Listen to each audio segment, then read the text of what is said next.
Что ж, ребятки, добро пожаловать в новый урок. И сейчас уже начинается довольно-таки сложно. Сейчас уже все легкое, самое легкое позади. Начинаются уже более сложные вещи.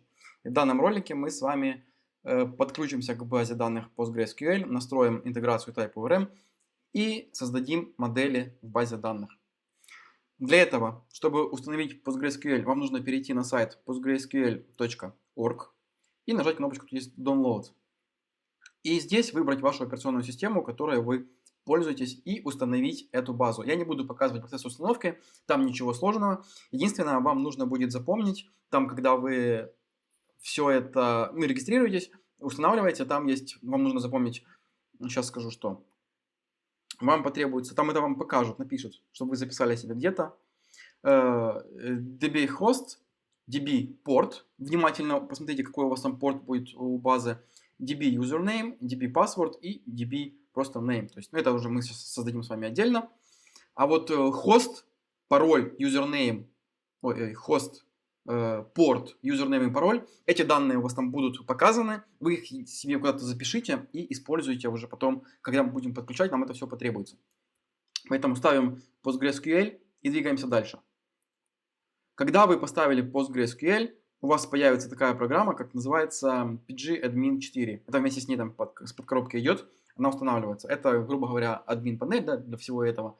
Поэтому мы можем перейти. Все, пока она запускается. Все, мы запустили этот pgadmin, и мы видим, что он просит наш пароль. Пароль тот, который вы указывали при регистрации. Я здесь ввожу пароль, нажимаю ОК, и мы куда-то зашли. Все подтвердило, все окей. Тут мы видим слева серверы. Меня интересует PostgreSQL 15, более новая версия. Я ее открываю, захожу в Databases. Мы видим тут две базы. Expense – это то, что я делал, тестовое. И Postgres – это просто основная. И нам нужно создать просто новую базу данных для нашего приложения. Правой кнопкой мышки нажимаем Create Database. И здесь давайте у нас будет там бюджет. Вот так вот. Нажимаю Save. И все. У нас создается. Мы потом увидим уже разницу. Но я больше не хочу использовать этот pgadmin. Я создал базу и забыл. В принципе, я не очень-то и хочу использовать дальше как-то эту базу данных. Я думаю, нам все будет хватать из Insomnia. Но на всякий случай, я не знаю, есть ли такая программа для Windows. Ну, для Mac это dbeaver, где мы тоже открываем. И просто здесь нам будет удобно просматривать те таблицы, которые у нас есть в базе данных. Опять-таки, это не обязательно. Скорее всего, возможно, этим пользоваться даже не буду в ходе уроков. Мы будем через Insomnia все данные получать. Но мы тут видим, что мы тут видим какие-то транзакции, где Transaction ID есть. Title, это все я тренировался. Можно даже обновить. Это все я тренировался. В общем, мы видим, что категории, юзеры и так далее. Там категории какие-то. То есть, таким образом, в принципе, мы создали базу, и мы можем ей уже управлять. Ну, это я закрываю, это я просто показал. Yes. Дальше нам просто нужно, мы будем пользоваться Insomnia, и все. Мы знаем, что база у нас, в принципе, на компьютере локально создана, теперь ее нужно подключить для проекта. Вот тут уже начинаются первые сложности. Во-первых, мы переходим на Nest.js, тут есть Techniques, и выбираем Configuration. Нам потребуется установить. Тут листаем дальше вниз, и мы видим, что нам тут предлагают установить Nest.js config. Nest.js config это для того, чтобы мы имели доступ к env файлам. Мы копируем прямо эту команду и ставим этот пакет на сервер. Есть. Идем дальше. И тут уже показано, как это использовать. Нам говорят, что в app модуле вам нужно заимпортировать config модуль и выбрать ему вызвать метод forroot. Мы следуем документации, мы идем в app модуль, и сюда в импорты мы дополнительно через запятую можем импортировать. Мы сюда импортируем config модуль и вызываем метод forroot. Не forFeature, а forroot. Чем они отличаются? Forroot это для корневого, а forFeature это будет дальше для тех уже модулей, которые мы будем использовать внутри. В общем, дальше это будет, я объясню, что за это. Forroot это значит для корневого. То есть мы один раз вот это настроим, и для всех остальных, в принципе, оно уже будет доступно. И мы можем установить параметр isGlobal в состояние true. И тогда наш конфиг модуль будет доступен во всех наших этих. Отлично. Что нам нужно сделать дальше? Листаем дальше. Дальше нам говорят, установите переменные в env. Мы создадим файлик внутри папочки сервер, создадим файл, назовем .env. И из тудушки я вытащу эти env-шки с данными. И сюда добавим. Что мы тут видим? DB-хост. Это все при регистрации PostgreSQL вы там себе указываете. Обычно это localhost. DB-порт вот такой у меня там был. DB-username Postgres у меня. И пароль 1, 2, 3, 4, 5, 6. А вот DB-name уже не expense. А в нашем случае я создал базу бюджет. Вот мы будем подключаться к бюджету. Отлично. Отлично, отлично. И давайте мы пока что это закроем. И, в принципе, наверное, с этим все. Так. Я смотрю. Да, с этим все. С конфигом мы сейчас будем работать. Переходим дальше. Techniques. Дальше идем Database. Листаем. И мы видим, что тут написано Type ORM Integration. То есть мы будем использовать Type ORM, поэтому у нас есть вот такая вот команда. Но здесь она показывается на примере MySQL. Мы не будем использовать MySQL, поэтому мы скопируем только то, что касается именно Type ORM. Мы сюда ставим Type ORM и модуль для управления и модуль для того, чтобы мы работали с Postgres, мы просто ставим PG, называется так PG. Вот так вот. Я думаю, вам видно. Надеюсь, что вам видно. Я не хочу делать просто больше. Оно тогда очень... Ну, сейчас могу сделать, но когда разрабатывать будем, я сделаю меньше, потому что очень неудобно получается, когда оно все очень большое. Код не помещается на страницу, и это очень сильно запутывает. Вот, мы ставим то, что там было написано, и дополнительно добавляем PG. Нажимаем Enter. Я верну. Я надеюсь, что вам все-таки видно, потому что в большем масштабе это тяжело будет, потому что код начинает там, на 3 экрана и листать вверх-вниз. Это очень сильно сбивает, поэтому я так делать не буду. Окей. Мы установили Type ORM, установили PG для работы с Postgres. Дальше нам говорят, что когда вы установили, нам нужно подключить этот тоже модуль. Мы можем прямо это скопировать. Хотя нет, мы не можем это скопировать. Я сейчас объясню почему. Все, мы идем в app модуль tsx.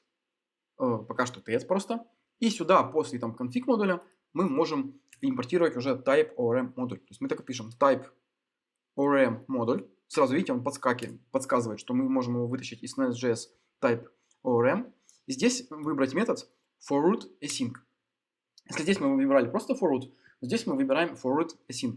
Для чего мы это делаем? Мы это делаем для того, потому что в данном модуле мы еще параллельно будем сюда подключать config модуль. То есть, как это сказать, мы в этот модуль, помимо подключения вот именно вот тут, почему мы вызываем forward async, потому что помимо того, что мы будем здесь подключать Type ORM, нам еще сюда нужно будет заинжектить именно config сервис, чтобы мы имели доступ к env файлу. И за счет того, что мы тут якобы, да, якобы асинхронно, то есть параллельно у нас будет несколько действий, именно Type ORM и именно подключение конфига, использование config сервиса, то мы используем просто метод forward async, если простыми словами. Все, и тут у нас следующая история. Во-первых, в таком подключении нам нужно импортировать опять-таки наш модуль. Импорт как массив config модуль. Да? То есть мы его тут указали, что он глобальный, но нам дальше нужно уже с ним будет поработать именно внутри здесь, поэтому мы сюда его тоже импортируем. Вот это капец какая сложная история с импортами, экспортами, там, наверное, провайдерами, контроллерами. Я тоже первое время очень сильно путался. Но для этого, чтобы не путаться, нужно просто следовать документации. Тут у нас то же самое показывается. Type ORM модуль, forward. Если там есть отдельно, там есть forward async. В общем, если тут поискать, тут все это в документации, короче, все это есть. Это можно читать и разбираться, как это работает. Мы пока что идем по тому пути, который у нас есть. У нас есть конкретная задача, и мы конкретные шаги предпринимаем для решения этих задач. Все. Когда мы сюда заимпортировали config модуль, у нас есть функция useFactory. Мы вызываем useFactory. И внутри этой функции это, по сути, уже подключение будет вот тут происходить к нашему Type ORM. В первую очередь, конечно же, мы здесь будем принимать сервис. То есть нам нужно config сервис сюда. То есть мы говорим, что мы хотим в эту функцию принимать config service. Service. И тип у него будет, да, через двоеточие мы говорим, какого типа? Типа config service из nest.js config. То есть мы говорим, что у нас будет тут config service, который является типом config service, который мы с вами установили из пакета для того, чтобы доставать env файлы. Мы говорим, что давайте config service сюда подключаем, и дальше мы будем с ним взаимодействовать. Тут мы уже подключаемся к базе данных. В нашем случае type у нас, вот сразу нам подсказывают, какие тут тайпы есть. Но нам надо Postgres, потому что у нас база данных Postgres. Отлично. Надо не забывать, это, чтобы не сохранять постоянно, чтобы ошибки не выдавались. Это ошибки вылетают из-за того, что я нажимаю «Сохранить». Окей. Дальше хост. Мы указываем хост нашей базы данных. Поскольку мы подключили, да, вот этот config сервис, и мы должны сюда... Тут, короче, мы должны использовать переменные с env файла. Для того, чтобы, да, для секьюрности и так далее.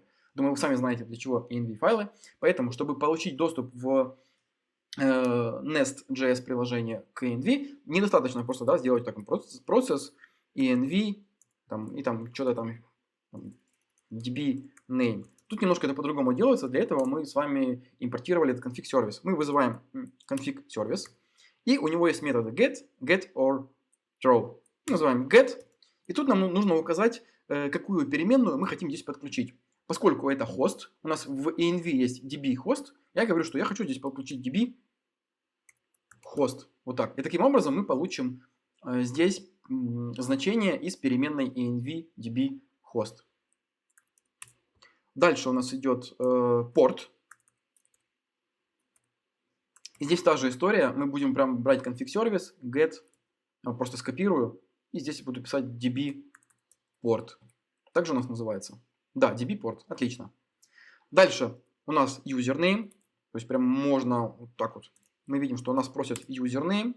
И здесь будет db username. Дальше пароль. Мы видим, что у нас все подсказывает. TypeScript все работает на отлично. Подсказывает, что мы тут хотим ожидать. И то же самое. Мы берем config сервис. Опа. Давайте еще раз. Вот так вот. Config сервис. Get db password. Ой. Что у нас там еще должно быть? Database. Database. То же самое, да? Config сервис. Get db. Как у нас там? Name, по-моему, было. Идем в env. Да, db name. Бюджет. db name. Это не обязательно, но это можно добавить. И последнее, что я хотел тут сделать, это указать entities. Так, entities. Мы видим, что это какой-то параметр, где я хочу сделать следующее. Смотрите, сюда мы должны будем подключать, по сути, все наши entity. То есть, когда мы создаем какую-то таблицу, да, мы уже обсуждали, что такое entity. Когда мы создаем какую-то entity, мы должны сюда ее подключать. Но я хочу сделать такой немножко более универсальный метод, для того, чтобы мы делали следующим образом. Смотрите, если мы посмотрим наши все entities, мы видим, что у нас здесь transaction.entity.ts. Если откроем категорию entities, мы видим, что категория.entity.ts. То есть есть какой-то определенный принцип в наименовании, да, всех файлов в Nest. И это круто. И поэтому мы можем сказать, что давай-ка entities, ты у нас отслеживай вот так вот dir name, то есть эту папку. И дальше, что я хочу сказать, что давай-ка все подпапки и все файлы, в которых есть в названии entity, и они могут с расширением быть .js или .ts. Вот так. Только это нам нужно указать. В принципе, так и хватит. Что мы тут сейчас сказали? Смотрите, мы теперь, нам не нужно будет... Так, что-то дает ошибку на get. Возможно, нужно перезапустить приложение. Сейчас попробуем это сделать. Тут мы говорим, что давай-ка ты отслеживай папочку сервер, потому что мы находимся в папочку src. И следи за всеми файлами, у которых в названии есть entity. Таким образом, нам не нужно будет каждый раз сюда импортировать какие-то файлы.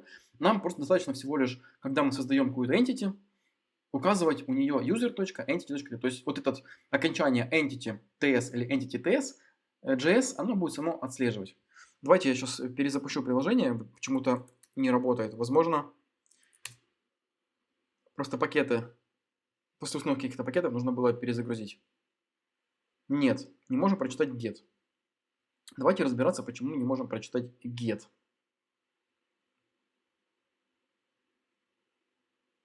Get.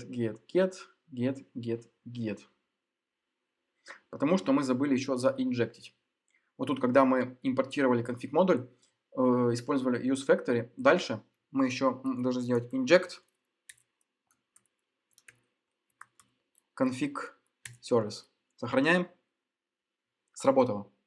Ребятки, да, сложно. Вот это вот нужно все брать из документации, потому что подключение, импорты, экспорты здесь довольно-таки сложно для понимания, поэтому всегда следите за документацией. Если мы тут посмотрим, тут, наверное, этого не было.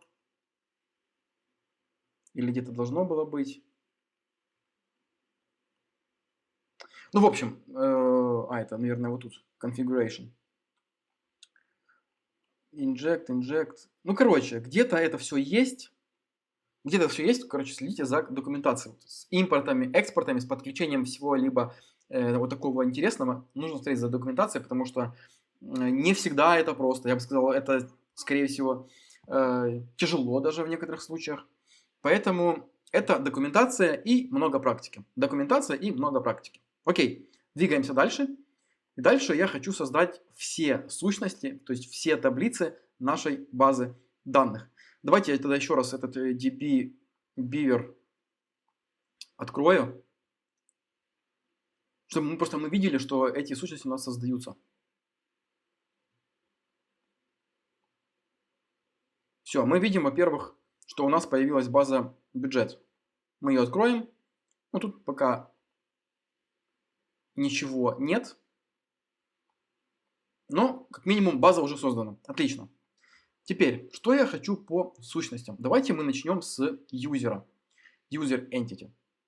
src, User, Entities, User, Entity. Это мы пока убираем. Что у нас будет в юзере? Тут вообще довольно-таки интересная история с базами данных, потому что здесь нам нужно будет указать уже какие-то зависимости. То есть вот сейчас тоже будет сложно. Сейчас будет сложно. Я предупреждал. Будет много где сложно. Во-первых, нам нужно указать, что это как раз-таки entity. То есть декоратором мы указываем, что это entity. Что такое декоратор? Сильно прям в теорию вдаваться я не буду. Просто это такая некая надслойка для того, чтобы объяснить, да, что это вообще такое. В данном случае это декоратор. Мы говорим, что это entity. И мы его, конечно же, импортируем из TypeORM. Нам сразу все подсказывает, потому что TypeScript очень умный, классный парень. Таблица – это у нас класс. И дальше у нас есть тут какие-то поля. Ну, во-первых, да, у нас будет какой-то, нужен ID-шник какой-то. И для этого есть декоратор, который называется Primary Generated Column. Он берется из TypeORM, и он нам говорит о том, что следующая колонка, которая будет под этим декоратором, я хочу, чтобы это был ID типа, в нашем случае, пускай это будет number. И я говорю, что ты, пожалуйста, сам создавай нам ID-шник типа number. Вот ты сам просто бери, и когда создается у нас какой-то юзер, ты сам придумай этот ID-шник. Отлично. Дальше я хочу, чтобы у нас был email. Да, email типа string. Да, через двоеточие мы указываем тип. Я говорю, что давай-ка ты... Так, сейчас, секундочку. Operator RC. Я хочу здесь убрать semi. По-моему, вот так вот. И хочу сказать, что false. Сохранить. Сохранить. Вот, да, я хочу убрать точки с запятой. Они мне тут не нужны. Отлично. Email. Все, я хочу сказать, что это просто колумн. Так вот. Колумн. То есть мы уже создаем таблицу, в которой будет автоматически создан ID-шник и уже будет находиться email. Так же самое нам нужно сделать password. Password типа тоже он будет стрингой, и он также будет колонкой. То есть это запись в базе данных. Теперь у нас будет юзер, у которого будет ID, колонка и колонка. Не знаю, будет сейчас это видно тут или нет. Давайте мы проверим. Вот, да, уже создалось. Мы видим, что в нашей базе данных, в бюджете, есть таблица с именем user. Если мы перейдем в этого юзера, мы увидим, что у юзера есть ID, password и email. Если мы пойдем вот так вот, то мы просто видим, да, у нас вот тут будет сохраняться юзер, у которого будет ID-шник, email и пароль. Дальше я еще хочу создать create. Сейчас как оно? Created at create date column. И это будет created at типа date. То есть таким образом у нас будет просто, да, когда у нас юзер создан, когда он обновлен. Это нам потребуется, конечно, только исключительно в транзакциях, наверное, где-то там. Тут это нам не нужно будет. Ну, в принципе, лишним это никогда не будет. Вдруг мы там захотим когда-либо обновлять юзера, добавлять. И, в общем, update, date, column. И здесь будет у нас updated at типа date. То есть точно будет дата, с которой мы сможем работать, но мы будем работать с датами в других вещах. Окей.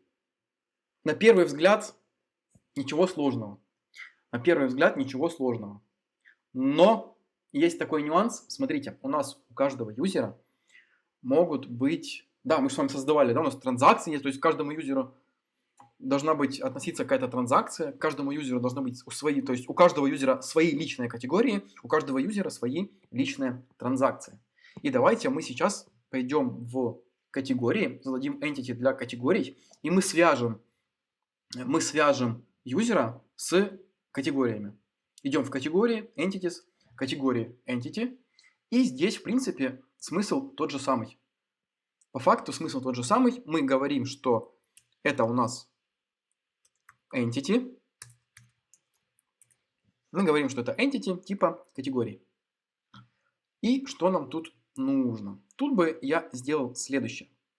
Я бы сказал, что давай-ка, конечно же, как там, primary generated column. То есть ты генерируешь сам всегда ID-шник по типу number. Если мы сейчас так сохраним, мы уже увидим, наверное, разницу. Мы идем в паблик, обновим. Мы видим, что у нас есть уже и юзеры, и категория. Если перейдем в категорию, мы увидим одно поле ID number.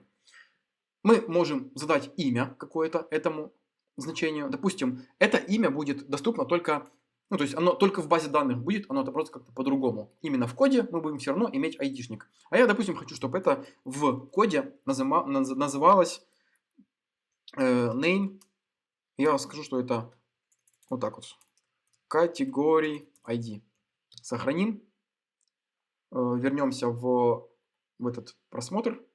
Идем в категорию. Нажимаю Refresh. И теперь у нас это называется категория ID. Но в коде мы будем также использовать ID-шник. Просто чтобы там было более так как-то понятно, мы здесь его сделаем как категории ID. Окей, дальше. Что у нас будет у категории? У нас будет заголовок. Мы говорим, что title у нас будет типа string. И это колонка. Да, то есть колонку мы создаем. Column. Еще раз, давайте прямо еще раз создали и смотрим. У нас этого нету, надо импортировать из type ORM, не забывать. Все, мы создали column. Давайте, категория ID и title должен появиться. Вот, у нас появился title. Мы сюда будем записывать заголовок. Что нам еще тут потребуется? В принципе, можем взять из юзера вот эти вот две колонки. У нас тоже это повторяется. И просто импортировать эти декораторы. Импортировать их из type ORM. Есть. И как нам теперь всю эту историю связать с юзером? Смотрите, у нас есть юзер, у нас есть категории. Существует несколько типов связей в данной истории с базой данных. Это там один к одному, один ко многим, многие к одному и многие ко многим. Пока что непонятно, понимаю, но смотрите, что имеется в виду под один к одному, один ко многим. Давайте посмотрим один ко многим. В данном случае, потому что у нас именно такая сейчас связь. У нас есть юзер. Юзер один, да? Всегда какой-то один пользователь, вы зарегистрировали, все, вы один юзер. И у вас, как у одного юзера, может быть множество категорий. Да, мы с вами делали это. Мы там создавали много категорий, и мы должны в базе данных понимать, что именно к этому юзеру относятся вот такие-то категории. То есть там мы же могли создавать много категорий для юзера? Могли. И таким образом нам нужно показать, это называется связь один ко многим, то есть один юзер, много категорий. Обратная история получается с другой стороны, у категорий. У категории будет связь многие к одному, то есть много категорий к одному юзеру. То есть, и таким образом мы, это типа как бы зеркальный получается. То есть если у юзера один ко многим, то есть у одного юзера может быть много категорий, то категория у нас следующая ситуация, что у многих категорий может быть только один юзер. И это нам нужно как-то указать и показать. И давайте мы этим займемся. Мы здесь в юзере. Мы говорим, что у нас здесь зависимость получается у каждого юзера. Да, повторяемся, что у каждого юзера может быть много категорий. То есть какая-то у нас связь. Это получается one to many, то есть один юзер к многим категориям. Так и пишем one to many. И тут нам дальше нужно указать. Давайте вообще это сделаем. Что это за поле у нас такое будет? Это будет categories. И тип у нее будет как категория, только массив. Что мы сейчас вот тут с вами сделали? Смотрите, мы сказали, что вот это поле сейчас, мы сейчас допишем код, что у каждого юзера будет поле категории. Поле категорий это будет массив типа категорий. Что такое, откуда взялся этот тип? Этот тип нам при помощи TypeORM сам создается из нашей модельки. То есть мы теперь понимаем, что четко тут у нас будут лежать массивы вот таких вот объектов, у которых будет ID, title и data. То есть, таким образом, TypeORM нам просто сказал, что, ну, пожалуйста, у нас это будет категория, это будет массив вот таких вот категорий, то есть массив объектов.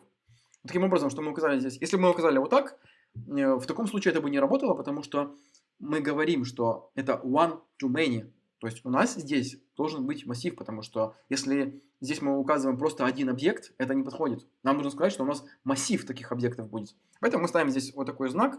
Это говорит о том, что у нас будет массив объектов категории. И дальше нам нужно теперь конкретно как-то ссылаться, потому что просто добавить тип это не сработает. Нам нужно как-то ссылаться именно на ту таблицу. Для этого в one-to-many она принимает в себя несколько аргументов. И первый из них это стрелочная функция, в которой мы указываем, мы здесь привязываемся к той модели, к которой, в принципе, мы и хотим привязаться. Поскольку мы юзера сейчас привязываем точнее, категории привязываем к юзеру и юзера к категориям, мы здесь указываем, что мы привязываемся к категориям. Мы привязываемся к категориями, и мы дальше можем указать, конечно же, мы эти категории уже импортировали из Entity. То есть мы привязываемся, говорим, что мы вот сюда привязываемся, к этой таблице.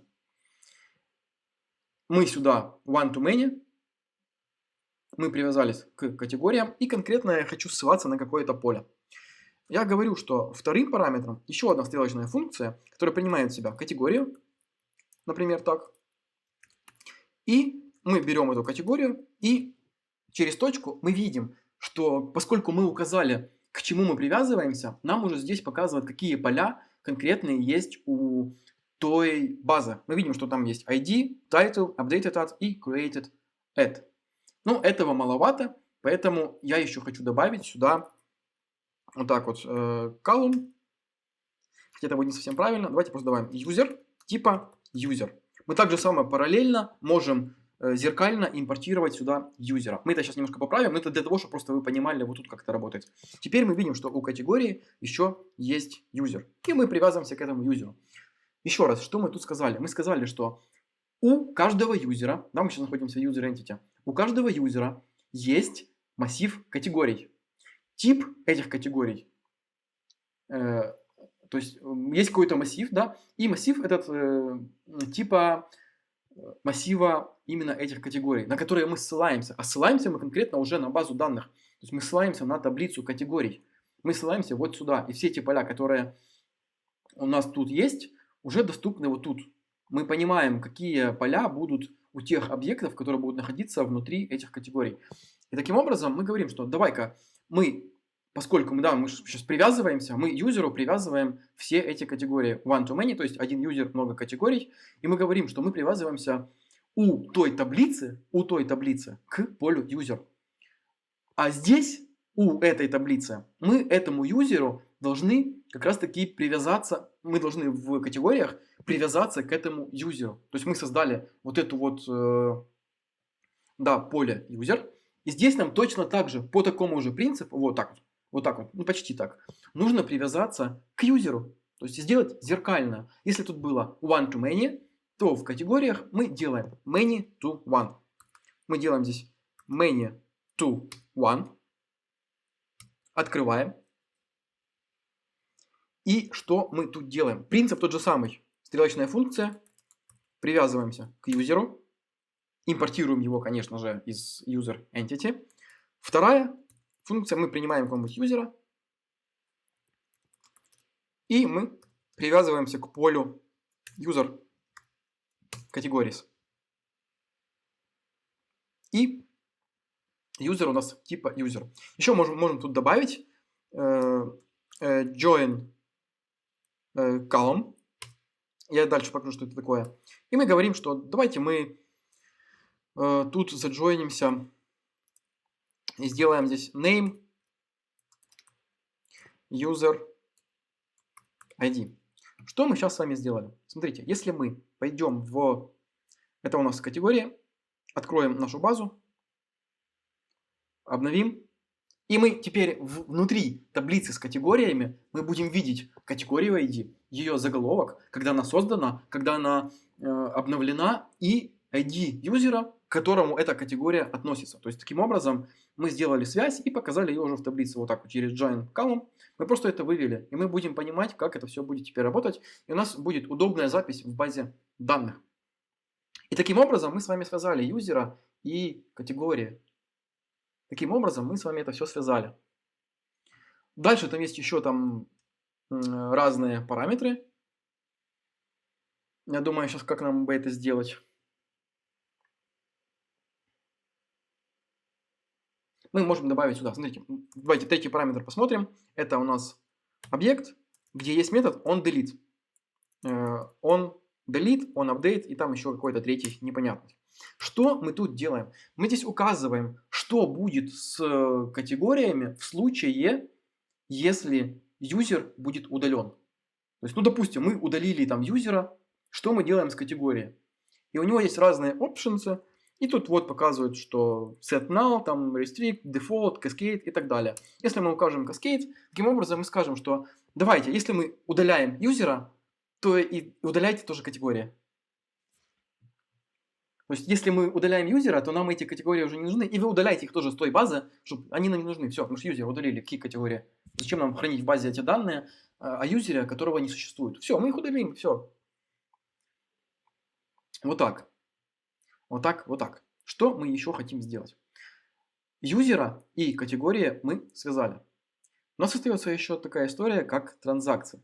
И там вы удивитесь, но там немножко все будет еще сложнее. Почему у нас будет все немножко сложнее? Почему у нас будет все немножко сложнее? Да просто потому, что в транзакциях у нас складывается такая ситуация, что нам нужно знать и о юзере, и о категории. То есть, если там у нас была связь только юзер с категориями, то в транзакциях нужно построить такую историю, что нам в транзакциях нужно иметь данные и о юзере, и о категории. И давайте потихоньку уже разбираться с транзакциями. Так, в категориях я указал. Да, entity. Указываем, что это entity. И давайте сначала мы сделаем основные поля, которые тут есть, а потом мы будем делать связь. Primary column. Да, мы можем здесь указать опять там name. Вот так вот. Transaction ID. И у нас будет ID типа number. Мы говорим, что ID типа number. Вот так. И ты генерируй нам его сам. Окей. Дальше. У транзакции будет заголовок, поэтому делаем column. Это будет title, и она будет типа string. И также еще будет column amount, то есть количество. Наверное, так. и типа number. Также можем скопировать вот это вот created, add, updated, add. Можем добавить. В принципе, лишним не будет. Вот тут нам, скорее всего, это потребуется, потому что мы будем делать фильтрацию некую маленькую такую. Вот так. Мы это все импортируем. И как мы теперь все это будем начинать? Давайте мы еще здесь добавим type. Мы сделаем еще одну колонку, которая будет type типа string. Но здесь я хочу сказать, что type это имеется в виду, у нас тут будет либо доход, либо расход. Транзакция будет либо убыточная, да, доход или расход. Я хочу сказать, что у нас будет type string, но у него возможно значение null. То есть я хочу сказать, что давайте nullable true. То есть просто позволять здесь устанавливать null, потому что мы можем какую-то транзакцию создать, какую-то категорию использовать, а со временем эту категорию просто удалить. Таким образом, я хочу, чтобы если у нас вдруг удалится категория, я хочу, чтобы транзакция осталась и стала nullable, но она хотя бы осталась, и мы потом даже с ней могли уже ее обработать там отдельно. Окей. Что мы теперь будем связывать? Давайте-ка мы теперь будем связывать транзакции и юзера. Начнем с транзакций и юзера, а потом мы свяжем транзакции и категории.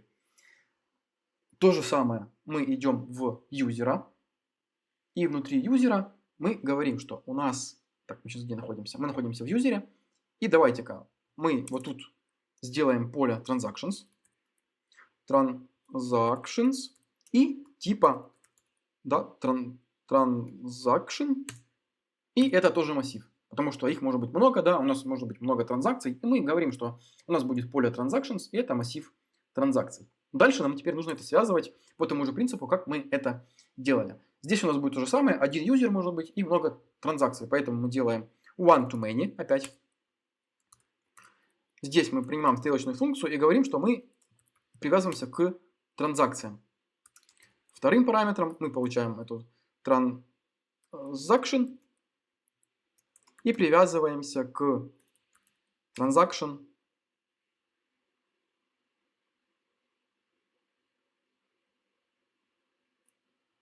Только здесь transactions. Вот так вот. Мы привязываемся. Что transaction. Здесь будет user поле.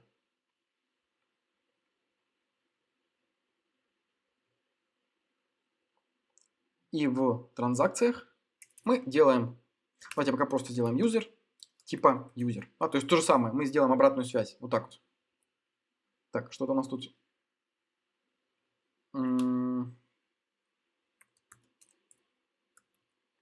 Transaction.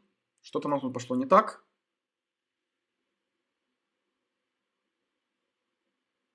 One-to-many. Типа transaction. Откуда у нас? У нас транзакция не оттуда подтянулась. Видите, у нас не подсказывает, потому что у нас транзакция подтянулась из type ORM, а нам надо из entity. То есть у нас неправильный путь вот тут. Сейчас мы, если сделаем вот так, нам нужно все это импортировать из entity. И теперь transaction у нас, видите, у нас есть все те поля, которые нам нужны. Мы привязываемся к юзеру. То есть таким образом мы опять юзера. Здесь можно указать то же самое. Да, там on delete cascade. То есть когда удаляется юзер, мы удаляем транзакцию. Вот так, давайте сделаем запятую. Вот так. Да, мы говорим, что если юзер удален, то удали все его транзакции. Все. Теперь идем в транзакции. И в транзакциях нам нужно сделать обратную связь. То есть там, где юзер, у каждого юзера может быть много транзакций, поэтому это many to one. И в many to one мы говорим, что да, мы подключаемся к юзеру, то есть привязываемся к юзеру. Здесь получаем некого юзера. Мы берем юзера и поле его transactions. Привязываемся к этому полю. И здесь мы говорим, что join column. Я хочу соединить эти колонки по типу. Где будет name. Я укажу здесь user ID. Сохраним. Ошибок нет. Давайте проверим, что у нас там есть. Возвращаемся в паблик. Мы видим, что тут сейчас появится новая категория Transaction. Если мы перейдем сюда, мы видим, что здесь Transaction ID, Title, количество, Created, Updated, тип и User ID, которому эта транзакция будет принадлежать. Отлично, значит, у нас это сработало, и нам осталось связать транзакции и категории. И тут давайте мы с вами, наверное, все-таки начнем с транзакций. Здесь тип связывания тоже будет many to one. Почему? Потому что у многих транзакций может быть одна и та же категория. То есть у нас может быть 5 транзакций там, на категорию там, магазин. Поэтому many to one. То есть 5 транзакций, одна категория. Many to one. Пишем many to one. Мы говорим, что мы хотим ссылаться на категории. Мы говорим, что получаем некоторую категорию. Категории. И у категории будет поле transactions. Transactions. Мы сейчас его создадим, его сейчас пока что нет. И здесь мы говорим, что категория у каждой транзакции будет типа категория. Да? Вот так. То есть что мы тут сделали? Мы сделали все по аналогии, как и было. Мы все сделали по аналогии, как и было. Единственное, что можно тоже добавить join column. Вот так вот. И это будет здесь категория ID. Вот так вот. Категории ID. Ребятки, знаю, сложно. Это сложно. Но с этим вам нужно попрактиковаться. И я стараюсь максимально просто это объяснять. Ой, я понимаю вас, вам сложно. Ну, двигаемся дальше, старайтесь. Все получится. Все, мы сказали, что тут то же самое, что мы уже с вами делали неоднократно. Мы привязываемся к категории и к конкретному полю transactions. Его еще нет. Давайте мы его создадим. У категории мы сейчас создадим тоже эти транзакции. Мы говорим, да, мы же тут привязываемся к transactions. Поэтому у нас здесь должно быть как минимум такое поле. Я говорю, что transactions у нас будет типа transaction. И это массив. Это массив, потому что у одной категории, да, допустим, у нас категория там salary, зарплата. И у нас у этой категории может быть много. Да, там 12, у нас зарплата, допустим, мы получаем зарплату раз в месяц, у нас у этой категории будет 12 записей, да, 12 транзакций на эту категорию. Поэтому здесь мы делаем то же самое. Что мы тут делаем? Мы говорим, что one to many, конечно. Да? Одна транзакция на много, одна категория на много транзакций. То есть one to many. Мы говорим, что мы давайте-ка сюда подключаемся к транзакциям. Опять оно импортирует не оттуда. Мы это импортируем из не type ORM, а из entity. То есть, да, мы говорим, что мы там подписываемся, да, соединяемся с транзакциями. Поэтому у нас у одной категории может быть много транзакций. Дальше мы тут получаем опять-таки некую transaction и конкретное поле transaction категория. То есть зеркально. Если мы тут в транзакциях мы подписались на категорию, ну да, прямым, без какой-то лексики, просто подписались на категорию и конкретное поле transactions, то здесь поле transactions мы выбираем, да, мы подписываемся, опять-таки, грубо говоря, на транзакцию, и мы выбираем поле категории. А здесь категории. И таким образом мы соединили два эти поля, таблицы. И у нас теперь есть связь. И мы теперь можем посмотреть, что... Давайте мы посмотрим все наши связи. Нажимаем обновить. Давайте вот так вот. User. У нас есть юзеры, где есть ID, email, пароль, created, updated. У нас есть категории, где мы видим категория ID, title, created, updated и user ID, которому эта категория принадлежит. У нас есть транзакции. Мы обновим. Где у нас есть транзакции ID, заголовок, количество, создание, update, тип, ID-шник юзера, которому эта транзакция принадлежит, и ID-шник категории, до которой эта транзакция относится. То есть вот таким образом мы с вами создали такую сеть, такую большую, где все друг с другом связано, и мы будем везде получать данные, которые нам нужны. Мы находим транзакцию, у нее есть сразу там, кому принадлежит и к какой категории относится. И таким образом, в принципе, мы с вами все это и связали. Таким образом мы с вами это все и связали. И, наверное, данный урок подходит к концу. Ребятки, я вроде бы ничего не забыл, я еще потом перепроверю, но вроде ок. Ребятки, сложно, знаю, это очень сложно. Для тех, кто новичок, это пипец как сложно. Но я думаю, что у вас все получится. Со временем главное, не бросайте это дело. Если начали, то проходите этот путь до конца. Напоминаю, что код есть на Патреоне, если вам нужно что-то сравнить, во что-то не работает. И двигаемся дальше. В следующем ролике двигаемся дальше.